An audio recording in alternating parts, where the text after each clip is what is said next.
नमस्कार बंधुरा लखनौर द्वितीय दिनेर भिडियो निये चले एलाम तोमादेर काछे। आशा करी तोमरा सबाई भालोई आछो। आजके होटेल थेके रेडी हये आमरा चले एलाम चारबाग स्टेशन रोडे। आज मनोरंजन सुइट्स थेके अर्डार दिएछिलाम पुरी, रायता, छोलार डाल, धोसा ओ आलुर परोटा ओ चाटनी। परोटाय पुरो माखन भर्ती छिलो, बेश सुस्वादु छिलो प्रत्येकटी खाबारई। सबई एखाने निरामिष। आमरा बेश तृप्ति सहकारे खेलाम। जलखाबार शेष करे आमरा टोटो भाड़ा करे लखनऊ घुरते बेरिये पड़लाम। आजके लखनौर बाकी द्रष्टव्यगुलो देखबो। चारिदिके प्रचुर दोकानपाट देखते पाচ্ছি। आजके ओल्ड और निउ लखनऊ এই দুই অংশেই যাব আমরা। তাই সকাল সকাল বেরিয়ে পড়েছি। আমরা এখন হোসেনগঞ্জ মেট্রো স্টেশন থেকে 400 মিটার দূরে রয়েছি। রাস্তায় রাস্তায় মেট্রো স্টেশনগুলি পয়েন্ট আউট করা আছে। আমরা হোসেনগঞ্জ মেট্রো স্টেশনের পাশ দিয়ে এগিয়ে চললাম। সকালে বেশ ভালো রকম ব্যস্ততা দেখতে পাচ্ছি এই শহরে।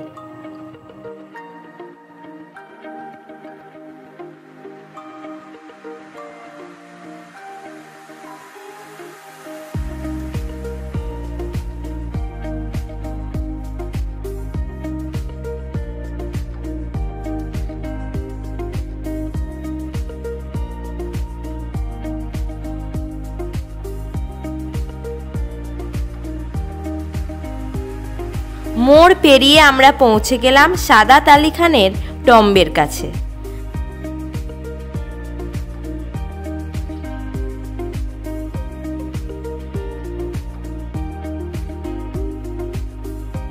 आज सकाले आबार एकबार देखे नेब भाबलाम, ताई आबार चले एलाम।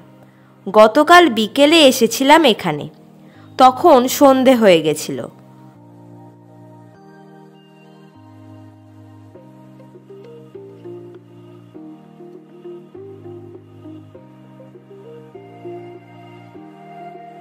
ঢুকে পড়লাম টম্বের ভেতর। এখানে কোনো টিকিট ছিল না। সকালে বুঝতে পারছি বেশ ওয়েল মেনটেন্ড পুরো টম্ব কমপ্লেক্সটি। দুটি স্ট্রাকচারই বেশ সুন্দর। সাদাত আলী খান ছিলেন আবাদের পঞ্চম নবাব। এই টম্বটি তৈরি করেছিলেন নবাবের পুত্র নবাব গাজীউদ্দিন হায়দার 1814 খ্রিস্টাব্দে। কেয়সারবাগে অবস্থিত এই টম্বে সাদাত আলী খান এবং তার স্ত্রী খুরশিদ জেদি দুজনেরই সমাধি রয়েছে। লখনৌর অন্যতম দ্রষ্টব্যস্থল এটি। লখনৌ জংশন স্টেশন থেকে এর দূরত্ব হল 3.5 কিলোমিটার। টম্বের ওয়ালগুলিতে ফাইন স্ট্যাকোর কাজ রয়েছে। টম্বের মাঝে একটি সেন্ট্রাল ডোম আছে। এখানে একটি হল আছে, যার চারপাশে রেক্ট্যাঙ্গুলার 4টি বারান্দা রয়েছে।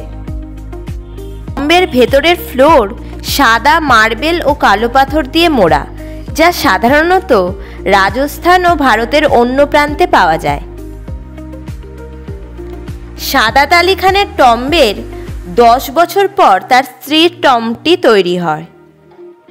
ইন্দো ইসলামিক স্থাপত্যর এক উজ্জ্বল উদাহরণ এটি। গাজীউদ্দিন হায়দার তার বাবার থেকে আসন গ্রহণ করেন। গাজীউদ্দিন হায়দার ছত্তর মঞ্জিলে চলে যান এবং ওখান থেকে রাজ্য শাসন করতেন। যখন 1857 খ্রিস্টাব্দে সিপাহী বিদ্রোহ শুরু হয়, তখন 2টি মুসলিয়ামই ভারতীয় সিপাহীরা কবজা করে নেয়। এই মুসলিয়াম সকাল 5টা থেকে সন্ধ্যে 8টা পর্যন্ত খোলা থাকে। আমরা এবার রেসিডেন্সির দিকে অগ্রসর হলাম। ডান দিকে রাস্তার ধারের বিল্ডিংটিও ব্রিটিশ আমলের। ব্রিটিশদের আগে আবাদের নবাবই ছিলেন এই শহরের শাসনকর্তা। অন্যান্য রাজ্যের মতো ব্রিটিশরা এই দেশীয় রাজ্যকে গ্রাস করে।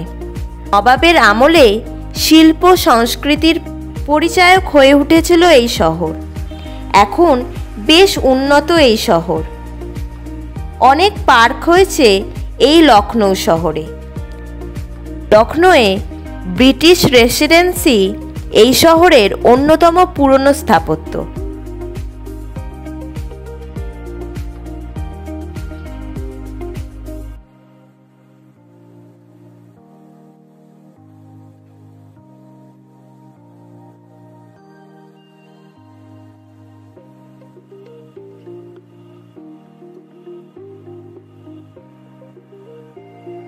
ব্রিটিশ রেসিডেন্সির সামনে এসে পৌঁছালাম আমরা। ভারতীয় পুরাতত্ত্ব বিভাগ এটি দেখাশোনা করে। ভেতরে অনেক পুরাতন স্থাপনা রয়েছে।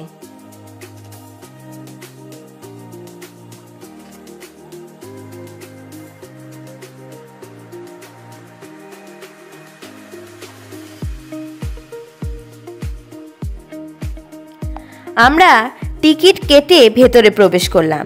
এখানে কি করতে পারবেন আর কি পারবেন না সেই সম্বন্ধে বোর্ডে লেখা আছে। আমরা ভেতরের রাস্তা ধরে এগিয়ে চললাম। আজকে আকাশও বেশ পরিষ্কার। সামনে ব্রিটিশ রেসিডেন্সির গেট দেখতে পাচ্ছি। 1857 খ্রিস্টাব্দে সিপাহী বিদ্রোহের সময় দেশীয় সিপাহীদের দ্বারা ভাবে এর ক্ষতি সাধন হয়েছিল। তার চিহ্ন আমরা এবার ভালোভাবে দেখতে পাবো। ছোটবেলায় 1857 খ্রিস্টাব্দে সিপাহী বিদ্রোহের কথা অনেক ইতিহাস বইতে পড়েছি। লখনৌয়ে সাধারণ এলাকায় অবস্থিত বেশ কয়েকটি ভবনের একটি সমষ্টি। এটি ব্রিটিশ রেসিডেন্ট জেনারেলের বাসস্থান হিসেবে কাজ করত, যিনি আওয়াধ বা অযোধ্যার নবাবের দরবারে একজন স্থায়ী প্রতিনিধি ছিলেন। আমরা এই কমপ্লেক্সটির মূল ফটক দিয়ে প্রবেশ করলাম। ভেতরে ঢুকে বাম দিকেই রয়েছে রেসিডেন্সির সাইট প্ল্যানের বোর্ড। কমপ্লেক্সটি বেশ সুন্দর করে সংরক্ষণ করা হয়, দেখেই বোঝা যাচ্ছে। রাস্তার ডান দিকে দেখলাম লেখা আছে নেটিভ অফিসার বিল্ডিং, অর্থাৎ এই বিল্ডিংয়ে দেশীয় সিপাহীদের মধ্যে যারা অফিসার ছিলেন তারাই থাকতেন। তারপর অ্যাটকিন্স পোস্টের সামনে এলাম। এটি একটি ব্রিটিশ সাহেবের স্মারক। 1775 সালে অযোধ্যার তৃতীয় নবাব আসাফউদ্দৌলা ফৌজাবাদ থেকে লখনৌতে রাজধানী স্থানান্তর করে। রেসিডেন্সিটি 1780 থেকে 1800 সালের মধ্যে নির্মিত হয়েছিল। আসাফউদ্দৌলার শাসনকালে নির্মাণ শুরু হয়েছিল এবং অযোধ্যার পঞ্চম নবাব দ্বিতীয় সাদাত আলী খানের শাসনকালে শেষ হয়েছিল। আমরা একটি পুরনো বিল্ডিং বেশ ঘুরে ফিরে দেখতে লাগলাম। ইটের তৈরি অনেকগুলি গোল পিলার রয়েছে একসাথে। এখন মাথার অংশটি ভেঙে গেছে। পাশের বিল্ডিংটিতে সুন্দর করে আর্চিং করা আছে দরজাগুলি। এছাড়াও জানলাগুলিতে রাজস্থানী ডিজাইন করা রয়েছে। এটি ভারতীয় স্থাপত্যকলাকে সূচিত করে। খুব সুন্দর কারুকাজ ছিল। এবার আমরা অনেক ফটোশ্যুট করে নিলাম এখানে। এবার আমরা ডক্টর ফ্রাইডের হাউসের সামনে এসে পৌঁছালাম। বেশ বড় বিল্ডিং এটি। সুন্দর খিলানের ডিজাইন রয়েছে। আমরা ঘুরে ফিরে দেখতে লাগলাম।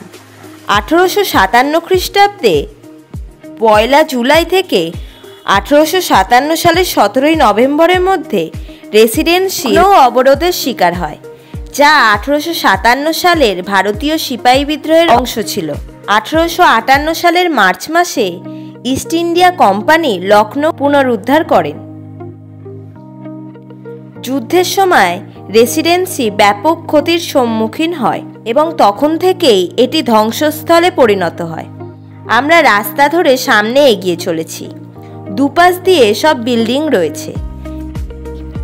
আমরা ডান দিকে মসজিদের দিকে এগিয়ে চললাম। লখনৌ অবরোধের সময় চূড়ান্ত সময়ে যেমন ছিল তেমনই রেসিডেন্সি রক্ষণাবেক্ষণ করা হয়েছে। ভাঙা দেয়ালগুলি এখনও কানগুলির আঘাতে ক্ষতবিক্ষত।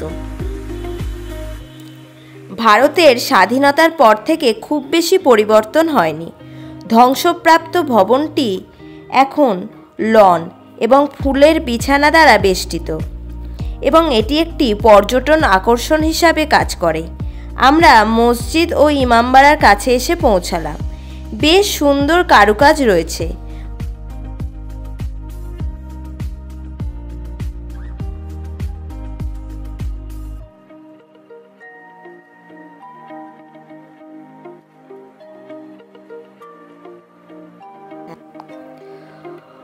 মসজিদটি বয়সের ভারে জীর্ণ ইমামবাড়াটি সুন্দর কারুকার্যযুক্ত। রাত্রে এখানেও আলোর ব্যবস্থা রয়েছে।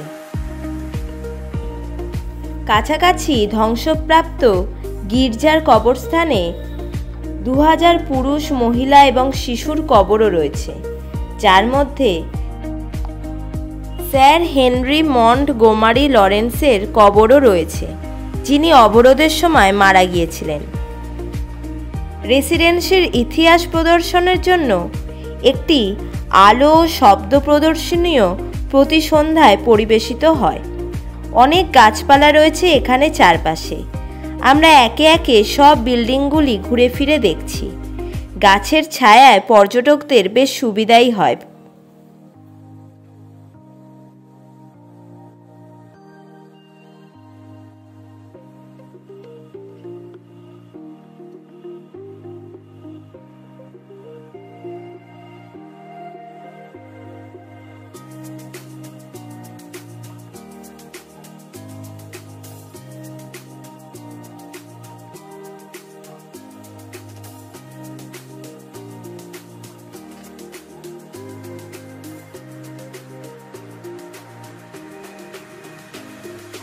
তখনকার দিনের কুয়োও রয়েছে। সব পোড়া ইটের স্ট্রাকচার এখানে।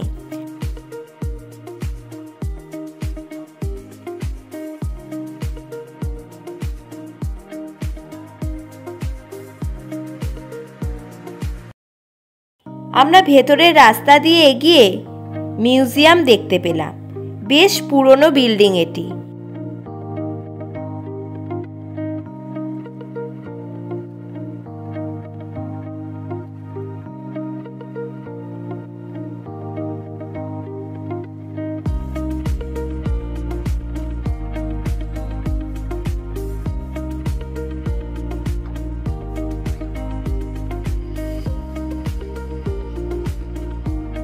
ভেতরটা সত্যি সুন্দর লাগছে, পুরো ফটোজেনিক একদম। অনেক ফটোশ্যুট করে নিলাম আমরা। এগিয়ে চললাম মিউজিয়ামের সামনে। সামনে যেন পুরো সবুজ গালিচা পাতা আছে। দুটো বড় বড় কামান রাখা আছে। খুবই অ্যাট্রাকটিভ লাগলো আমার। এখানেও ফটো তুললাম আমরা। সামনেই একটু দূরে ব্রিটিশ স্মৃতিসৌধ দেখতে পেলাম। একটা কামানের সামনে এসে পৌঁছালাম। চাকাগুলি বিশাল বড় বড়। তখন চাকাগুলি ঠেলে ঠেলে নিয়ে যাওয়া হতো ব্যবহার করবার জন্য। এত পুরনো জিনিস কিন্তু মেনটেন খুব ভালো হয়। সামনের মিউজিয়াম বিল্ডিংটিও বেশ পুরনো বোঝা যাচ্ছে।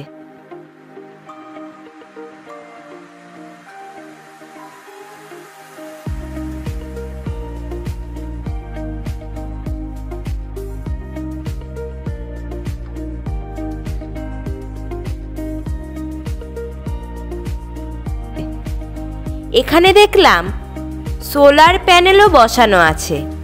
বাইরে প্রাচীরের ওপর অনেকগুলি কামান সারিবদ্ধভাবে রাখা আছে।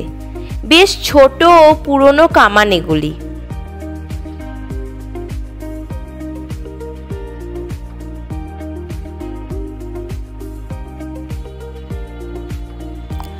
আমরা 1857 মেমোরিয়াল মিউজিয়াম রেসিডেন্স লখনৌয়ে ঢুকলাম, কিন্তু কোনো ভিডিওগ্রাফি করতে পারিনি।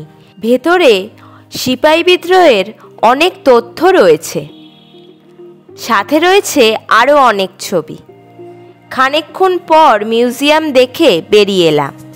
বেশ ভালোই লাগছে আমাদের এই কমপ্লেক্সটি ঘুরতে। বিশাল বড় এরিয়া নিয়ে গঠিত হয়েছিল এটি। ভেতরে পানীয় জল ও শৌচালয়েরও ব্যবস্থা রয়েছে। এবার আমরা মূল বিল্ডিংয়ের সামনে এসে পৌঁছালাম। এটি সবচেয়ে বড় বিল্ডিং ছিল এই কমপ্লেক্সের। সিপাহী বিদ্রোহের সময় ব্যাপক ক্ষতিসাধন হয়েছিল এই ভবনের। এটি মূল ভবন ছিল ব্রিটিশদের।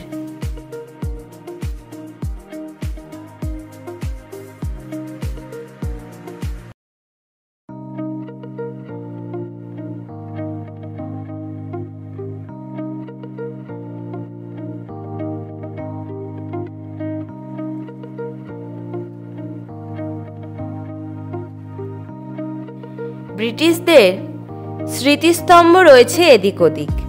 আমরা রাস্তা ধরে এগিয়ে চলেছি। খুব সুন্দর গাছগুলিতে ভরা চারিদিক। তার পাশ দিয়ে ইট বাঁধানো রাস্তা দিয়ে এগিয়ে চলেছি।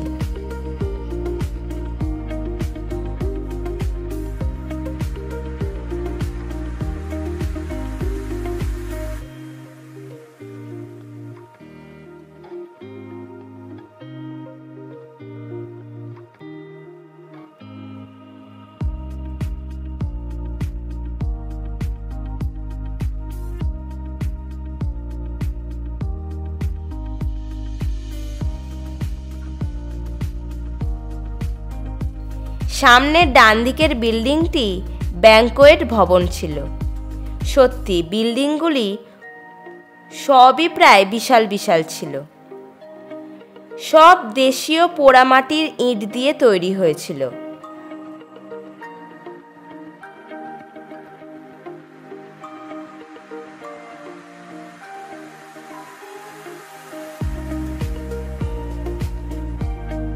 আমরা একটি বিল্ডিংয়ের ছাদে এসে দাঁড়ালাম। এখান থেকে বেশ সুন্দর লাগছে। বিশাল বিশাল সব গোল পিলার রয়েছে, যা ব্রিটিশ শৈলীতে নির্মিত হয়েছিল, যা গোথিক আর্কিটেকচার বলা যায়। এবার একটি বিল্ডিংয়ের ভেতর দিয়ে চলতে থাকলাম। ভেতরে রেস্টোরেশনের কাজ চলছে। আসলে এই ব্রিটিশ রেসিডেন্সি আর 1857 খ্রিস্টাব্দে ঘটা সিপাহী বিদ্রোহ ওতপ্রোতভাবে জড়িত। আমি বেরিয়ে পড়লাম বিল্ডিং থেকে। পুরো কম্পাউন্ডটি গাছের ছায়ায় ঢাকা রয়েছে। আকাশ ঝকঝকে নীল পুরো। এএসআই ভালো রক্ষণাবেক্ষণ করছে কমপ্লেক্সটিকে।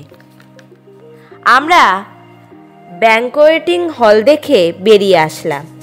এবার আমাদের রেসিডেন্সি দেখা প্রায় শেষ। রাস্তা ধরে এগিয়ে চললাম। সামনে রেসিডেন্সির গেট দেখতে পেলাম। এগিয়ে চললাম সেদিকেই। আজকের আবহাওয়া খুবই সুন্দর। লখনৌ ঘোরবার আদর্শ। আমাদের পুরনো লখনৌ দেখা কমপ্লিট।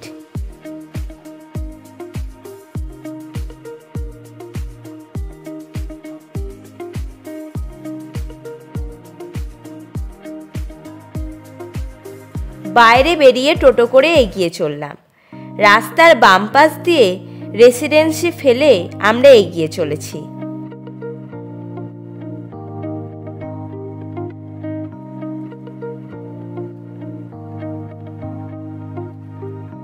রাস্তাঘাট খুবই পরিষ্কার পরিচ্ছন্ন দেখছি। এটা যে ওল্ড সিটি, রাস্তাঘাট দেখলে তা বোঝার উপায় নেই। আমাদের এবার লাঞ্চ করতে যেতে হবে।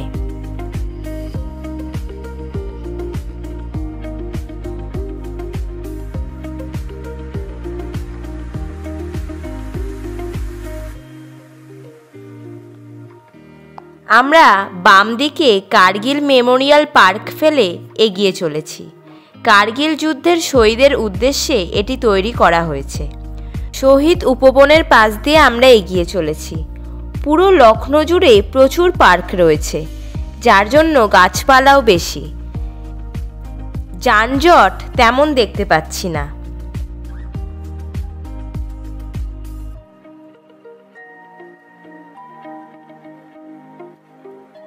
আমরা একটি বড় মোড়ে এসে পৌঁছালাম। চারিদিক দেখতে দেখতে আমরা এগিয়ে চলেছি। ঠান্ডায় এখানে যেমন ঠান্ডা, আবার গরমের সময় সেরকম গরম। এখন ওয়েদার বেশ ভালো। আমরা কেডি সিং স্টেডিয়ামকে বাম দিকে ফেলে এগিয়ে চলেছি। আমরা লাঞ্চ করে আবার বেরোবো ঘুরতে।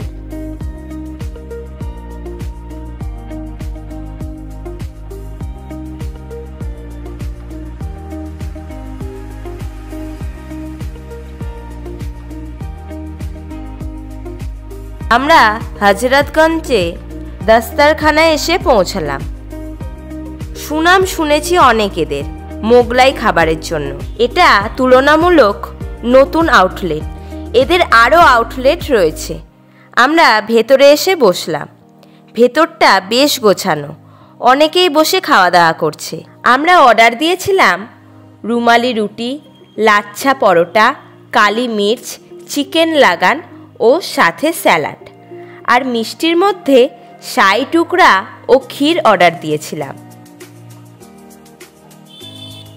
চিকেন আইটেমগুলি সত্যিই খুব ভালো ছিল, আর বিশেষ করে শাহী টুকরা তো অসাধারণ ছিল। আর শাহী মটকা ক্ষীরও খুব ভালো ছিল। এই ক্ষীর আমাদের বাংলার ক্ষীরের থেকে একটু আলাদা ছিল। আসলে এর মধ্যে চালের গুঁড়ো মিশ্রিত ছিল। আর শাহী টুকরা পাউরুটিকে দুধে চুবিয়ে তৈরি হয়, আর এর ওপর ক্ষীরের মোটা লেয়ার ছিল। খুবই অসাধারণ লেগেছে আমাদের। আবার একবার খাবার ইচ্ছে রইল আমাদের এখানে। দুপুরের ভুরিভোজ ভালো করে মিটিয়ে আমরা আবার টোটো করে বেরিয়ে পড়লাম। লালবাগ এলাকা দিয়ে এগোতে থাকলাম। বেশ পুরনো এলাকা এটি। আমরা বাম পাশে শর্মাজির চায়ের দোকান ফেলে এগিয়ে চললাম। লখনৌর চা ব্রেকফাস্টের জন্য বিখ্যাত এই দোকানটি। এবার আমরা বাম পাশে লখনৌ নগরী নগমের পাশ দিয়ে এগিয়ে চললাম। লখনৌর মিউনিসিপ্যাল কর্পোরেশনের মূল বিল্ডিং এটি। এখানে খাবারের দামগুলো। আমরা এগিয়ে চললাম নিউ লখনৌর দিকে, যা গোমতীর পাড়ে অবস্থিত। আমরা এখন জনপথ মার্কেটের পাশ দিয়ে যাচ্ছি। এটা একটি বিখ্যাত মার্কেট লখনৌর। এগুলো সব পুরনো মার্কেট লখনৌর। লখনৌ বলতে আগে এই পুরনো এলাকাকেই বোঝাতো। আমরা এগিয়ে চললাম নতুন লখনৌর দিকে। রাস্তাঘাট সত্যি দেখবার মতো।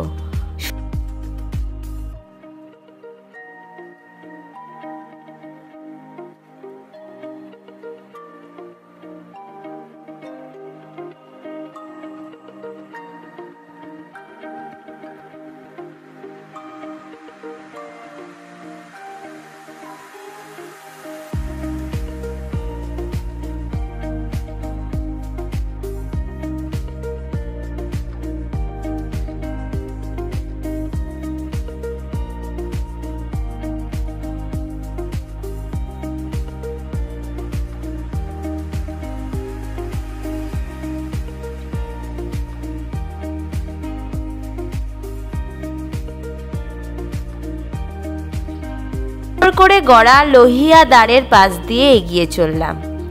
এই রাস্তার নাম লোহিয়া পথ। এই রাস্তা দিয়ে গেলে আমরা জ্ঞানেশ্বর মিশ্র পার্ক, জয়প্রকাশ নারায়ণ আন্তর্রাষ্ট্রীয় কেন্দ্র, ডক্টর মনোহর লোহিয়া হাসপাতাল পাব। লখনৌর মুখ্য রাজপথ এটি। খুবই সাজানো গোছানো শহর এই লখনৌ। পুরনো লখনৌর থেকে নতুন লখনৌতে পার্কের সংখ্যা বেশি।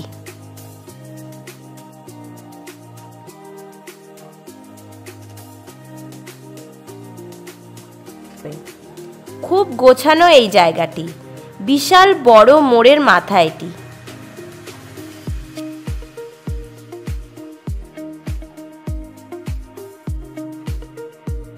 সামনে সব গেট করা আছে সব পার্কের। একটা বড় ফাউন্টেনও দেখলাম। আমরা বাম দিকে ডক্টর ভীমরাও আম্বেদকর গোমতী পার্ক ফেলে এগিয়ে চললাম। সামনে বিশাল বড় ভারতের জাতীয় পতাকা উঠছে পথ করে।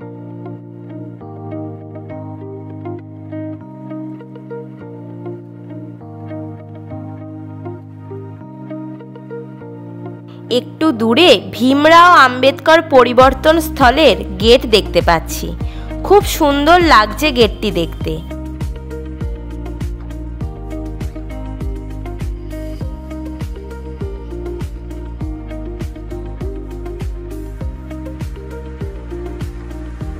পুরো পথটি সাজানো, পুরো গাছপালা পুরো চারপাশে। আমরা এবার গোমতী নদী পার হচ্ছি। ব্রিজ থেকে গোমতী নদীর পার্ক দেখতে পাচ্ছি। আগের মতো এই গোমতী নদী এখন আর পরিষ্কার নেই। নদী এখন দূষিত হয়ে গেছে। লোকাল মানুষজন ছুটি পেলেই গোমতী নদীর ধারে এই পার্কে আসে। বিকেলে সত্যি খুব ভালো লাগছে এই নতুন লখনৌ। গাড়ি ঘোড়াও কম দেখছি। আমাদের বাম পাশে সামাজিক পরিবর্তন প্রতীকস্থল দেখতে পাচ্ছি। ডক্টর ভীমরাও আম্বেদকরের মূর্তিও রয়েছে দেখলাম। পুরো এলাকাটি নতুন। ভালো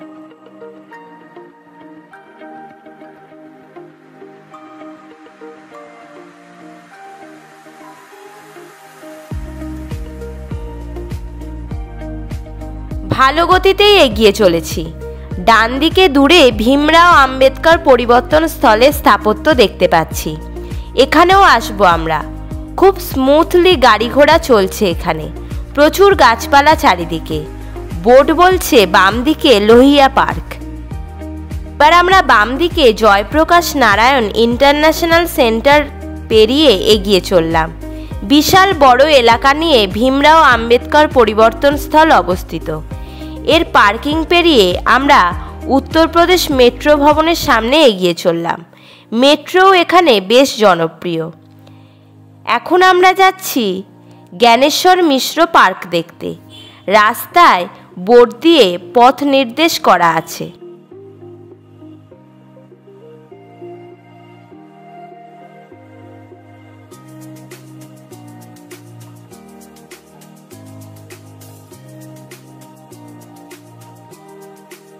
রাস্তার দুপাশ দিয়ে গাছ লাগানো রয়েছে।